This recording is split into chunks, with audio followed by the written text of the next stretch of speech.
Mesdames et messieurs, salut à vous et bienvenue à cette émission spéciale. Aujourd'hui, dans ce plateau aussi spécial avec M. Jérémy Momeka, il est cadre de l'IFP, Force des Patriotes, parti membre de l'Union Sacrée ici en République démocratique du Congo.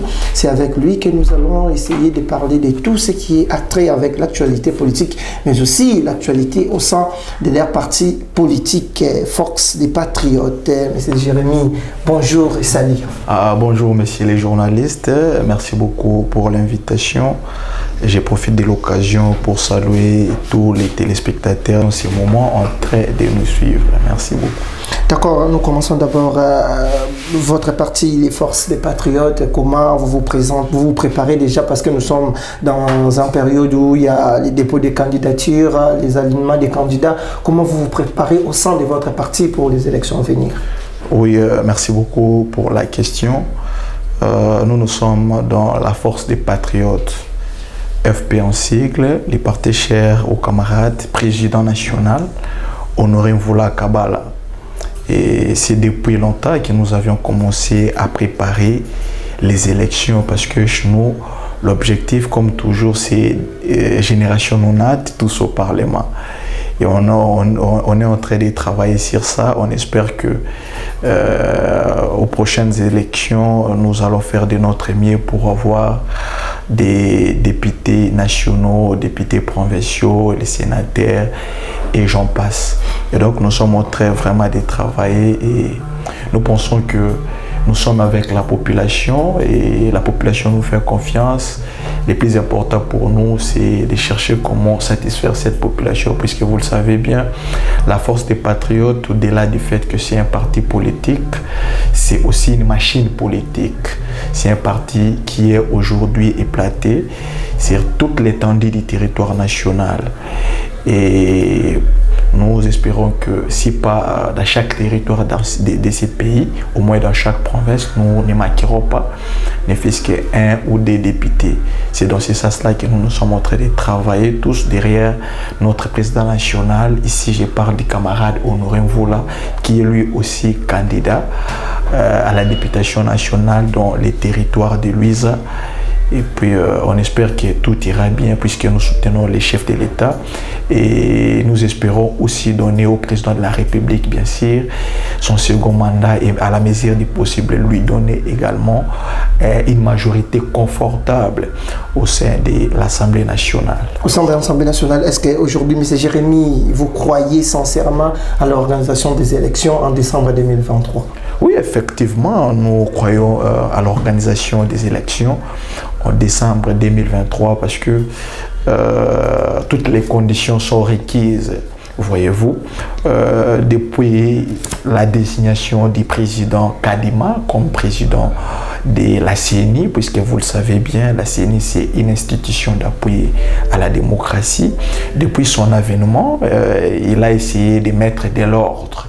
Il a essayé de nous donner des lumières qui nous prouvent aujourd'hui en suffisance qu'il y aura des élections dans les délais constitutionnels. Parce qu'il vous souviendra qu'il a publié, la CENI avait déjà publié le calendrier électoral et ce calendrier électoral aujourd'hui est en train d'être respecté à la loupe et nous nous sommes rassurés qu'en décembre prochain il y aura certainement les élections, commençant par l'élection présidentielle, les élections législatives nationales, les élections législatives provinciales, municipales et j'en passe. Je pense que en décembre prochain nous aurons des élections et nous, état parti politique membre de l'Union Sacrée, nous sommes en train de travailler pour que nous puissions faire quelque chose ou un bon résultat lors des échéances électorale prochaine. Mais il est juste important ici de souligner un point parce que vous allez vous rendre compte qu'il y a beaucoup de partis politiques aujourd'hui qui ne veulent pas des élections. Surtout de l'opposition, hein, parce que je voulais aussi vous poser cette question. Vous croyez aux élections, bien sûr, mais sans l'opposition, ici, dans son ensemble, en République démocratique du Congo, donc ça sera une élection seulement avec vous de l'Union Sacrée.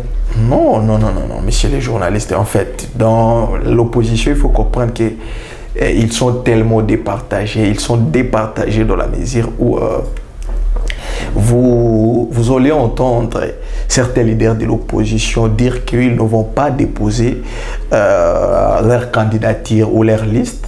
Mais en réalité, ils déposent les listes dans les coulisses. Nous savons bien les manœuvres des politiciens congolais parce que depuis un temps, vous avez vu certains leaders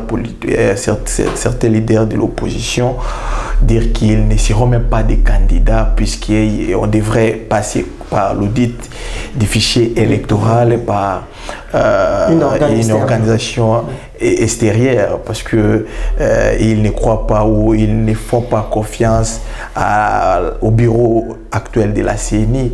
Mais vous allez vous rendre compte que c'est en fait une manœuvre qui cherche tout simplement à boycotter les élections parce que l'audit du fichier électoral, c'est quelque chose qui est prévu dans les calendriers électoraux, voyez-vous. Déjà, le président Kadima, avec son bureau, avait mis en place une commission mixte pour organiser l'audit du fichier électoral. Et cette commission était composée, bien évidemment, des experts internationaux et nationaux.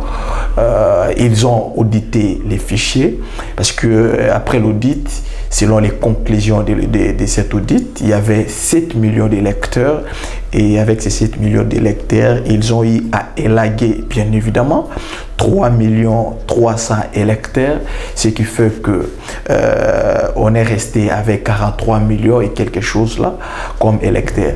Alors l'audit a eu lieu, on a eu les conclusions de l'audit. On voit l'opposition revenir pour dire qu'au-delà de cet audit, on doit organiser encore l'autre audit. Moi, je pense que à ce niveau, c'est vouloir une chose et son contraire. Et moi, je pense que c'est vraiment un paradoxe. Et c'est juste, je peux qualifier ça les alibis de façon... Il faut fouiller. Il faut fouiller, voilà, il faut fouiller. Parce que ce sont des gens qui ne veulent pas des élections. Du fait qu'ils ne veulent pas des élections, ils cherchent à jeter les discrédits, bien sûr, sur les processus pour que nous puissions aller au dialogue. Parce que les vrais soucis des opposants aujourd'hui, c'est qu'on aille au dialogue. Parce qu'ils savent qu'avec les dialogues, on aboutira au partage du gâteau. Et lorsqu'il y aura le partage gâteau, ils auront la facilité de faire quelque chose, ils auront la facilité d'avoir les pouvoirs parce que vous allez vous rendre compte que beaucoup d'opposants aujourd'hui sont tellement asphyxiés sur les plans financiers et du fait qu'ils soient asphyxiés sur les plans financiers, ils cherchent comment se ressourcer. Et la meilleure façon pour eux de se ressourcer, c'est de chercher les dialogues, un dialogue qui aboutira au partage gâteau pour qu'ils puissent se faire de l'argent. Mais le président Félix Tshisekedi est un démocrate et étant quelqu'un qui est ici d'une famille politique qui a toujours prôné l'état des droits parce que vous le savez. Même si l'état des droits n'existe pas vraiment, hein, c'est juste un slogan aujourd'hui. Non, il ne faut pas dire ça, il faut arrêter avec ça. L'état des droits existe. L'état des droits en République démocratique du Congo existe parce que vous le savez bien, aujourd'hui, vous qui dites que l'état des droits n'existait pas au Congo, vous ne voyez pas que vous avez la facilité de le dire et continuer à vaquer paisiblement à vos occupations, alors que s'il n'y avait pas d'état de droit au Congo, vous ne pouvez pas dire ça. Pas seulement ça, lorsque vous constatez que dans ces pays, le président de la République tient au respect des textes, parce que il faut noter que respecter, organiser les élections en décembre prochain, c'est respecter la Constitution à la lettre, c'est respecter les textes de la République. Alors, vous qui ne voulez pas respecter les textes, vous qui ne voulez pas qu'on parle de l'état de droit, pourquoi vous voulez que nous puissions aller au dialogue? Parce que aller au dialogue, c'est violer intentionnellement la Constitution, alors que le président de la République n'est pas dans cette logique. Lui, il est dans la logique de respecter les textes. Et respecter les textes, c'est bien entendu, comme je l'ai dit tantôt, c'est d'organiser les élections dans les délais constitutionnels. Et les délais constitutionnels, c'est en décembre prochain qu'il faudra organiser les élections. Il faudra organiser les élections, mais c'est Jérémy, cette fois-ci, nous allons parler à l'autre fait, grand fait plutôt de l'actualité qui est aujourd'hui la mort ou la disparition depuis un certain temps de l'honorable Chéribin Okende, Congolais qui a été assassiné, mais on ne sait pas encore de manière officielle qui étaient les commanditaires et qui étaient les gens qui avaient exécuté ces commandements. Mais aujourd'hui, il lance des délits autour de ces problèmes. On a vu déjà des conférences de presse du côté de la Cour constitutionnelle. Est-ce que l'opinion se pose aujourd'hui la question, pourquoi cette manière de faire les choses, au lieu d'abord d'attendre les conclusions des enquêteurs du côté du procureur, au lieu de cacophonies, mais aussi de citer les personnes sans avoir à attendre la fin des enquêtes aujourd'hui. Vous étant un expert, un politique, comment d'abord vous analysez cette manière de procéder concernant l'affaire de la mort de l'honorable Chéribé Okende? Comme tout le monde, j'ai été tellement indigné. Pourquoi? Parce que l'honorable Chéribé Okende, des restes mémoire bien sûr, c'est quelqu'un qui a servi ce pays avec beaucoup d'objectivité. C'est quelqu'un qui était porteur des valeurs. Et perdre une telle personne, ça fait du mal et ça frustre. Mais ce qui est sûr, c'est que son assassinat demande beaucoup de réflexion. Et moi, je n'aimerais pas aller vite en besoin comme certains opposants le font. Et moi, j'aimerais que je puisse réfléchir un peu à haute voix sur cette question.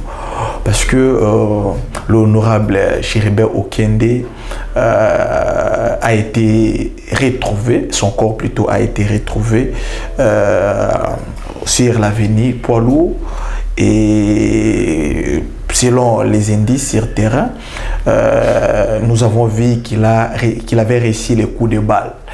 Alors que nous n'avons pas assez de précisions, parce que lorsqu'il est question d'un assassinat, il faut avoir beaucoup de précisions pour dire telle ou telle autre chose. C'est donc ça cela que nous, au niveau des forces des patriotes, nous avons pensé ou nous avons jugé pertinent que nous puissions attendre jusqu'à ce que les enquêtes qui ont été diligentées, bien sûr, par l'État congolais puissent aboutir, pour que nous puissions avoir la lumière sur cet assassinat. Parce que vous allez entendre aujourd'hui les internautes dire des choses allant un peu dans tous les sens. Il y a des gens qui pensent que c'est tel ou tel autre qui aurait l'assassiné, et ça crée un peu beaucoup de contradictions là-dessus. C'est dans ce sens-là que nous pensons que le mieux à faire serait d'attendre jusqu'à ce que les enquêtes qui sont diligentées aujourd'hui aboutissent. Et on a déjà commencé les enquêtes avec les experts qui sont venus d'ailleurs, et nos experts ici en RDC, et on est en train de faire ce travail. Alors moi, ce qu'il me faut faire, c'est peut-être d'appeler la population congolaise au calme, parce que c'est l'aide nous qui est parti, c'est quelqu'un qui mérite beaucoup d'honneur, et même ses obsèques doivent être des obsèques d'un grand homme, d'un homme qui a servi objectivement, qui a beaucoup servi ses pays, et il mérite beaucoup d'honneur. C'est dans ce sens-là que moi, particulièrement, je suis de la logique de chercher comment mettre sur pied des dispositions nécessaires qui permettront bien évidemment de consoler de près sa famille. Et d'ailleurs, c'est pas aujourd'hui, demain ou après-demain, je serai dans sa résidence privée pour compatir avec sa famille, puisque c'est important de venir consoler la famille, parce que cette famille traverse un moment très difficile. Un responsable d'une famille comme Chéribé Okende, les perdre, ça pour autant qu'il ne soit malade. Un matin, il se réveille au bon et due forme, il sort pour vaquer à ses occupations, et aux heures d'après-midi, vers 15h, 16h, on apprend qu'il a été enlevé, et le matin on les retrouve morts. Donc c'est tellement difficile d'encaisser un pareil coup. C'est dans ce sens-là que je souhaiterais qu'on soit un peu calme, qu'on essaye de faire les choses de manière sérieuse pour qu'il y ait la lumière autour de cette question. Voilà. La lumière autour de cette question, mais aujourd'hui, la grande question, reste aussi, c'est l'insécurité. Ici, David, de Kinshasa, vous venez de le dire aussi, on a arrêté avec les phénomènes kidnapping des simples citoyens, on a kidnappé, si on peut dire ainsi, un député national. Est-ce qu'aujourd'hui, la sécurité des Kinois est remise en cause d'une manière générale? Les Kinois, jusqu'à aujourd'hui, je dirais, ils sont en sécurité, parce que vous le savez, la ville de Kinshasa, certainement, quelques jours passés, il y a eu les phénomènes kidnapping, comme il y avait d'autres fois les phénomènes Kuluna, et les autorités compétentes ont mis sur pied des dispositions nécessaires pour pallier à ces phénomènes. Et vous avez constaté qu'on avait arrêté un groupe de kidnappeurs. Et ces kidnappeurs ont été jugés en procédure de flagrance et on les a condamnés, les uns parmi eux ont eu des peines capitales et les autres ont eu des peines de 2-3 ans. Et donc moi j'espère que cette façon de faire les choses a permis ou a servi plutôt d'exemple pour les autres qui sont restés, parce que les vouloirs de son excellence les ministres ayant dans ses attributions les affaires intérieures, ici je parle du ministre Peter Kazadi, est en train de travailler en collaboration bien sûr avec le commissariat général de la province de Kinshasa pour que l'on puisse radier ou pour que l'on puisse finir définitivement avec ces problèmes de phénomène Kuluna et les kidnappings au niveau de la Kinshasa, avec l'objectif tout simplement de chercher comment remettre la paix, remettre toutes les choses en place, parce que les Congolais, les Kinois en particulier, pour ne pas parler des Congolais en général, sont un peu inquiets autour de la question de sécurité. Il y a même des gens qui ont du mal aujourd'hui de prendre les voitures taxi, tout simplement puisqu'ils se disent, voilà, avec les sécurités, avec les phénomènes kidnapping, c'est un peu difficile de prendre de telles voitures. Alors moi, j'aimerais qu'on puisse réfléchir d'une autre façon, qu'on puisse voir les choses d'une autre façon. Et il faut aussi profiter de l'occasion pour dire que ce n'est pas important à tout moment de chercher comment diaboliser les choses, parce que nous Congolais, nous qui nous en particulier, avons cette habitude de démoniser les gens, de démoniser les institutions, de jeter toujours de l'opprobre sur les institutions de la République. Et dans la plupart des cas, ce sont des opposants qui les font. Et les opposants cherchent à mettre dans la tête de beaucoup de Kinois l'idée selon laquelle dans la ville de Kinshasa il y a insécurité. Oui, certainement il y a eu l'insécurité de quelques jours passés, mais aujourd'hui toutes les choses sont à la normale et les pendules a été tellement remis à l'air, ce qui fait que aujourd'hui les gens continuent à vaquer librement dans leurs occupations, et la paix, on a essayé de la retrouver et on continue avec les processus pour que ces phénomènes de kidnapping, Kuluna puissent être éradiqués définitivement. Définitivement, on parle aussi de l'insécurité, donc on a changé aussi les commissaires provinciaux de ville-province de Kinshasa. Le général Kassongo est parti, notre personne est rentrée. Alors, vous pensez qu'avec ces changements, il y aura vraiment des palpables du point de vue sécuritaire ici dans la ville-province de Kinshasa, ou encore il est temps aussi, selon vous, que le général Silvano Kassongo puisse partir? Ouais, merci beaucoup pour la question. C'est depuis au mois d'avril dernier qu'il y a eu cette mise en place des commissariats généraux de la ville-province de Kinshasa, où on avait replacé le général Silvano Kassongo, qui devra en principe aller à Tchikapa, où il va prendre de nouvelles fonctions. Moi, je pense que c'est aussi quelque chose, une nomination ou une mise en place qui tombe à point nommé, parce que vous savez, la ville de Kinshasa aujourd'hui, beaucoup de gens ont essayé de dire des choses allant un peu dans tous les sens. On a essayé de constater dans la ville un peu d'insécurité, qui a quand même aujourd'hui trouvé des solutions. Mais la mise en place des nouveaux animateurs du commissariat général de la ville de Kinshasa, moi je me réalise que c'est quelque chose qui est venu pour chercher comment, avec cette période électorale, mettre sur pied d'autres dispositions qui vont permettre qu'on aille dans la quiétude aux élections, parce qu'on ne veut pas que lors des élections que nous puissions déplorer beaucoup de choses, les cas d'insécurité. Ici dans la ville de Kinshasa, c'est dans ce sens-là que vous voyez le président de la République, lui qui est le garant de la nation et le garant du bon fonctionnement de toutes les institutions en place, est en train de voir qui faut placer dans telle ou telle autre institution ou organisme, et j'en passe, entreprise, et j'en passe, pour que l'on puisse aller dans la quiétude et dans les calmes aux élections prochaines. C'est dans ce sens-là que vous allez constater ces derniers temps, il y a un peu de changements, il y a un peu de retouches, il y a un peu de mise en place. C'est dans ce sens-là, parce que le président de la République est dans la logique d'être en bon terme avec, comme toujours, comme il a toujours voulu, de servir, parce que l'objectif du président de la République, ce n'est pas de se servir, mais plutôt de servir la population. Oui, mais c'est Jérémy, on continue toujours dans la ville de Kinshasa. On a vu dernièrement, il y a eu le départ du président de l'Assemblée provinciale, le pasteur Gordon Pouilly, et puis ces derniers temps, on assiste à un jeu de ping-pong entre les présidents, entre les gouverneurs plutôt et son vice-gouverneur, Jeko Kumulumba. Pensez qu'avec cette manière de faire les choses, la ville-province de Kinshasa, lors des élections à venir, la population quinoise peut faire encore confiance aux élus provinciaux qui y ont été élus en 2018 plutôt, dans la ville-province de Kinshasa. D'abord avec ces cacophonies, ces jeux de ping-pong entre les gouverneurs et son vice. Ouais, comme vous, j'avais vu sur les réseaux sociaux ces jeux de ping-pong, mais avant d'en arriver, je m'aurais un peu parlé de la destitution du président de l'APK, de l'Assemblée provinciale, le pasteur Gordon Pouilly.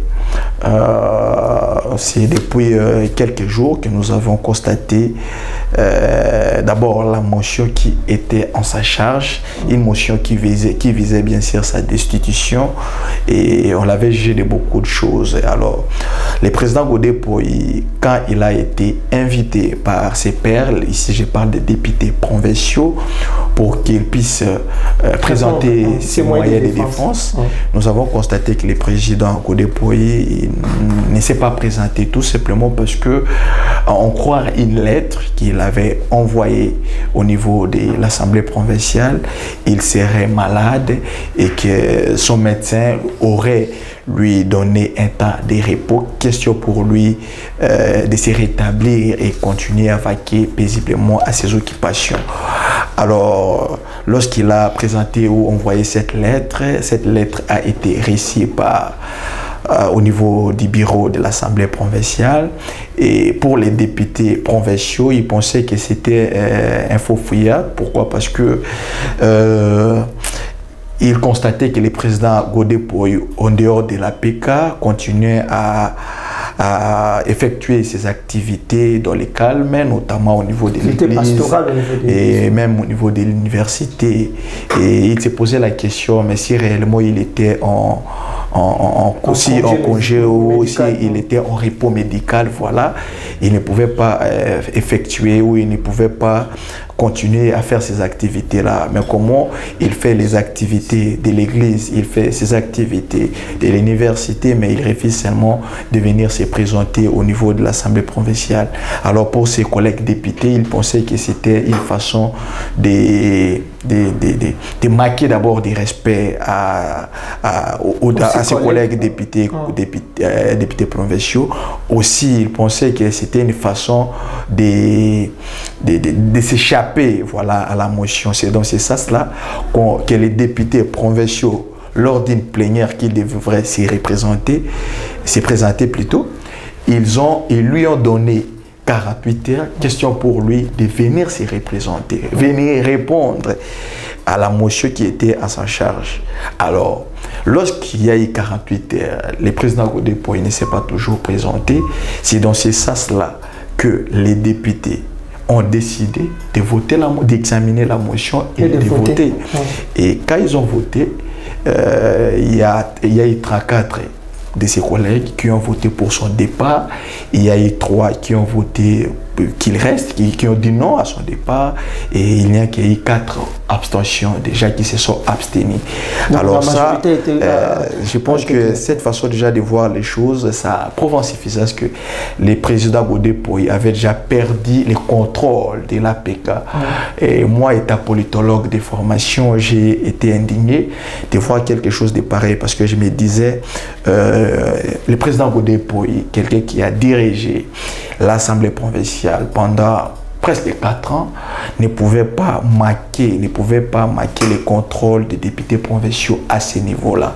Parce que, vous savez, quand vous êtes avec des gens avec lesquels vous travaillez, c'est tellement normal de chercher comment entretenir des bonnes relations. C'est comme aujourd'hui, vous êtes réalisateur, vous êtes présentateur de cette émission, vous avez une équipe derrière vous. Et une fois que votre équipe déjà commence à vous détester, ça prouve en suffisance que vous n'avez plus de contrôle sur votre émission, ou vous n'avez pas le contrôle sur ce que vous faites. Alors moi, à sa place, je pourrais lui dire que le mieux serait de tourner la page. Pourquoi? Parce que lorsque vous n'êtes pas les bienvenus dans un endroit, le mieux à faire, c'est de chercher comment laisser. Et il faut toujours laisser la table avant que la table ne vous quitte. Et c'est dans ce sens-là que moi, je pense que le mieux à faire, c'est de laisser tomber. Mais je l'ai vu quelques jours passés en train d'entreprendre des démarches allant dans le sens de chercher sa réhabilitation.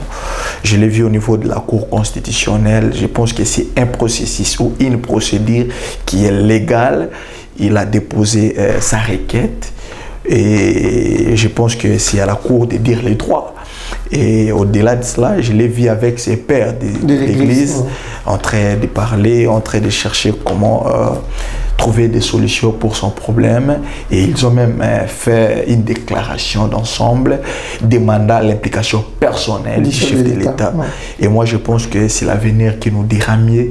Et ce qu'il faut faire en ce moment, c'est de garder notre calme, de voir comment la justice ou comment la justice va décider sur cette question, parce que on ne peut tout dire, mais la décision ne revient plus de nous, ne revient pas non plus du président Godé, mais bien au contraire, la dernière décision viendra de la justice. D'accord, M. Jérémy, nous sommes arrivés presque déjà à la fin de cette émission spéciale, votre mot de la fin pour aujourd'hui, par rapport d'abord aux élections et puis à tous les membres de votre parti, Force des Patriotes.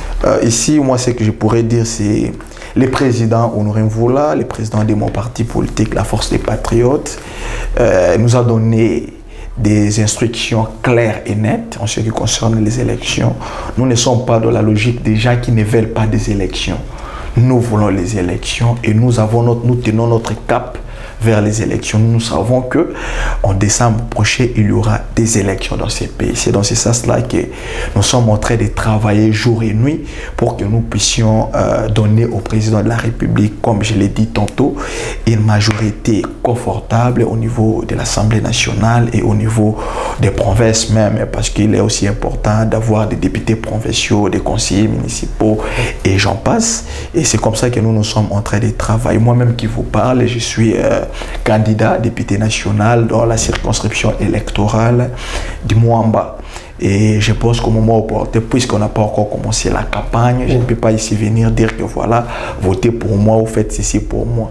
Mais ce qui est sûr, avec ma population de Mwamba, je suis en très bonne collaboration. Et d'ailleurs, c'est cette population qui a porté ma candidature, qui a voulu que je me présente comme candidat député national avec l'objectif tout simplement de faire un renouvellement de la classe politique. Parce que les vieux nous ont décidé, nos vieux nous ont certainement décidé par leur façon de travailler, ils nous ont décidé, et c'est aux jeunes aujourd'hui, et la population nous fait confiance, et cette population qui nous fait confiance, nous, ce que nous pouvons dire aujourd'hui, c'est seulement que cette population doit être rassurée, que nous allons faire de notre mieux pour répondre aux besoins qui sont les leurs, et donc nous sommes en train de travailler pour ça, et je pense qu'aux jours à venir, nous allons revenir pour chercher comment dire des choses en ce qui concerne, donner une ligne de conduite en ce qui concerne notre campagne.